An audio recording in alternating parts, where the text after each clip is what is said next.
my dear friends, brothers and sisters in faith, imagine with me for a moment a time before time, a realm where light was not yet divided from darkness, where the Creator's voice had not yet spoken the world into being. What if I told you that even in that sacred silence, before the stars were kindled, there was a wound in heaven? Not a wound of war, not a cry of rebellion, but a quiet, piercing refusal, a moment when those closest to God turned away. This is not the story of Lucifer's fall, so familiar to us. No, this is a deeper, older tale, one whispered in ancient texts, preserved in the shadows of sacred writings. It speaks of beings who were neither angels nor demons, who stood near the throne of God and yet chose to step back, not in anger, but in rejection. Today, I invite you to journey with me into this mystery, to uncover the first betrayal, the silent fracture that set the stage for all that followed. Let us ask together, what does it mean that even heaven, in its dawn, knew the pain of abandonment? And what does that pain reveal about the God who chose to create us, despite it all? My children, let us begin with the dawn of creation, a moment when all was possibility, when the Creator's heart pulsed with the dream of a world yet to be. The book of Enoch, the apocalypse of Abraham, and fragments of the Zohar speak of beings formed before the angels, before the earth itself. These were the primordials, not messengers like the angels, not bound by service, but radiant emanations of divine thought. They were will without form, light without boundary, endowed with a freedom so vast it rivaled the Creator's own. Imagine them, if you can, sparks of divine intelligence, not created to obey, but to exist, to be. They were not tasked with glorifying God as the angels would later be. They were simply present, sharing in the eternal now of God's presence. Yet, when the Creator revealed his plan to form humanity, not from light, but from dust, these primordials were shaken. Why, they wondered, would the Most High fashion a creature so frail, so fleeting, and call it his image? Their question was not born of pride, but of incomprehension. And in that moment, a rift began to form, not loud, not violent, but as subtle as a breath held too long. This rift, my dear ones, was not a rebellion. It was a refusal. The primordials did not raise their voices or draw swords. They did not storm the throne or demand answers. They simply withdrew. The ancient texts describe this moment with haunting clarity, a silence that was louder than any cry. Some Jewish mystics call it the breaking of the intention, a moment when the unity of heaven faltered. The primordials, in their freedom, chose to step out of alignment with God's will. They saw humanity formed of clay, destined to stumble, as unworthy of the divine image. To them, it was a contradiction, a flaw in the sacred design. And so, they turned away. Not cast out, not banished, but choosing to leave. The Dead Sea Scrolls speak of spirits who dwell in stillness, who once stood near the Creator but now observe from afar. They are not demons, not lost souls, but beings paused in time, sealed in realms where glory cannot reach. Their silence was their protest, and it carried a weight that echoed through eternity. This, my friends, was the first betrayal, not a war, but a walking away. Let us pause here to reflect on the pain of that moment. For the Creator, who is love itself, this was not merely a disagreement. It was a heartbreak. Imagine the God who formed these primordials, who shared with them his light, standing in the presence of beings who no longer desired him. The Jewish mystics use a phrase, rarely spoken, Orim Nidal Miam Elohim. Their light was taken, but not their lives. They were dimmed, set aside, and unplugged from purpose, yet they still existed. This was not punishment, but a wound. For the first time, the Creator knew what it was to be rejected, not by force, but by choice. And yet, in this pain, God did not turn away. He did not abandon his plan. Instead, he leaned into it. The angels, we are told in ancient commentaries, questioned him, "Why make man, who will sin?"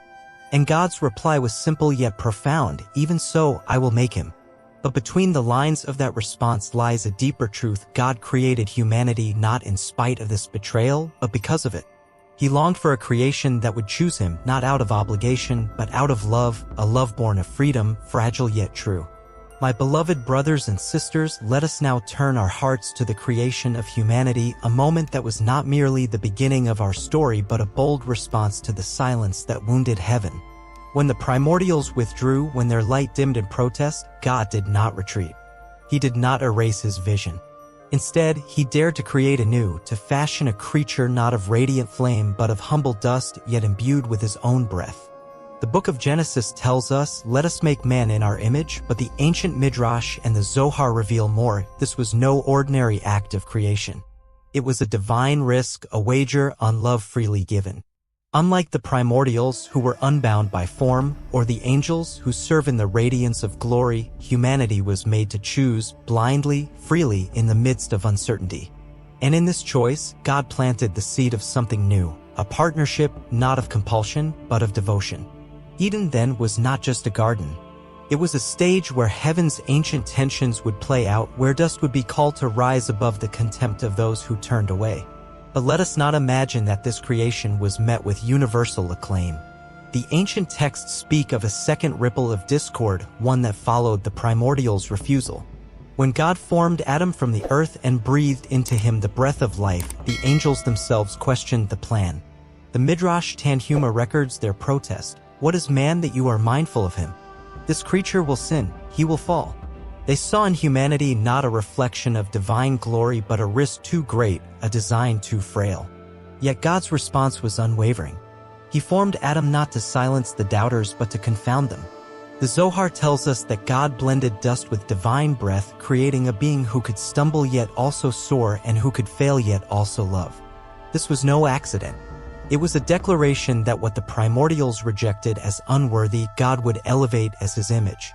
Humanity, my friends, was heaven's answer to abandonment, a living testament that even dust could carry the spark of the divine. And in that act, God showed us that his love does not demand perfection but invites participation, a willingness to walk with him even when the path is unseen. Now let us turn to the shadow that followed, for where there is light, there are those who seek to dim it.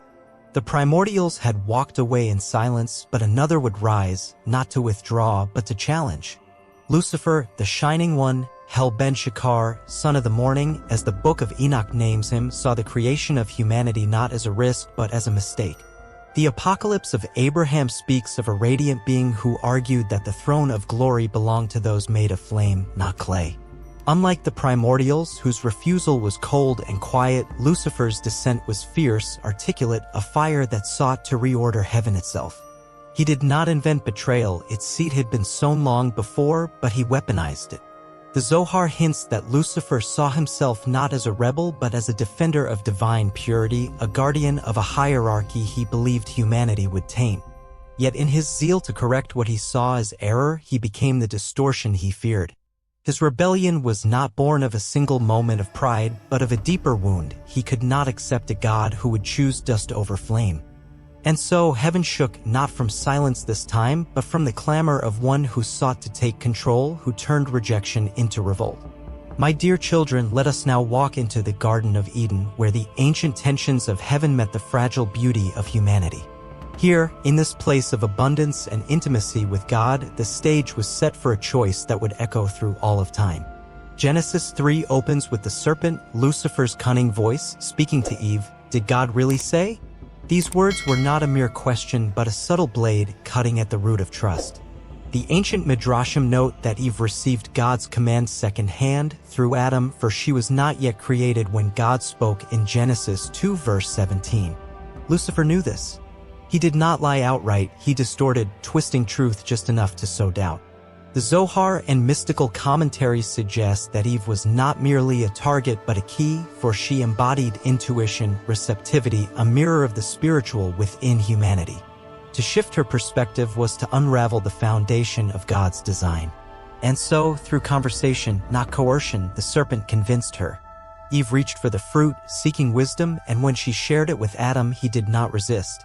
In that moment, the silence that had once fractured heaven now broke upon the earth. The first human choice was not one of rebellion, but of trust misplaced, a step away from the Creator's heart. Yet, my beloved, let us not see this fall as the end, but as the beginning of a greater story. The Creator, who had known the pain of rejection before time began, did not abandon his creation. The ancient texts whisper that this world was never meant to be flawless, but to be a place of restoration, a canvas where love could be chosen anew. When Adam and Eve stepped into the consequences of their choice, God did not curse them, he clothed them, and he spoke of a path forward. Some Kabbalistic writings suggest that humanity's fall was foreseen, not as a failure, but as part of a divine design, a risk that allowed for redemption. The primordials had turned away in contempt, Lucifer had risen in revolt, but humanity, frail and faltering, was given the chance to return. Existence itself became an invitation to realign, to choose God not out of obligation, but through the fragile, beautiful act of faith. And in this, we see the Creator's heart, a God who, despite the wounds of betrayal, dares to create beings who can choose to stay, who can love Him even in their imperfection. Now, as we stand together in the light of this ancient story, I invite you to reflect on its meaning for us today. The primordials, those silent watchers who turned from the light, remind us that even the closest to God can choose to walk away. Lucifer, with his fiery rebellion, shows us the danger of believing we can reorder God's plan. But humanity, you and I, formed of dust yet bearing His image, carries a different call. We are not bound by the radiance of angels or the autonomy of primordials. We are called to love, to choose, and to seek God even when we cannot see Him. The first betrayal was not the end of heaven's story, nor was the fall the end of ours. It was the beginning of a journey back to the Creator, a journey marked not by perfection, but by perseverance. So, I ask you, my brothers and sisters, who were these primordials, these forgotten ones who walked away? Were they rebels in silence, watchers who judged from afar, or a lineage lost to time?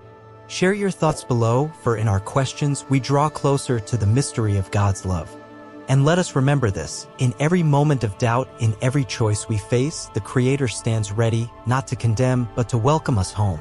For He has known betrayal, yet He chooses love again and again, for you, for me, for all.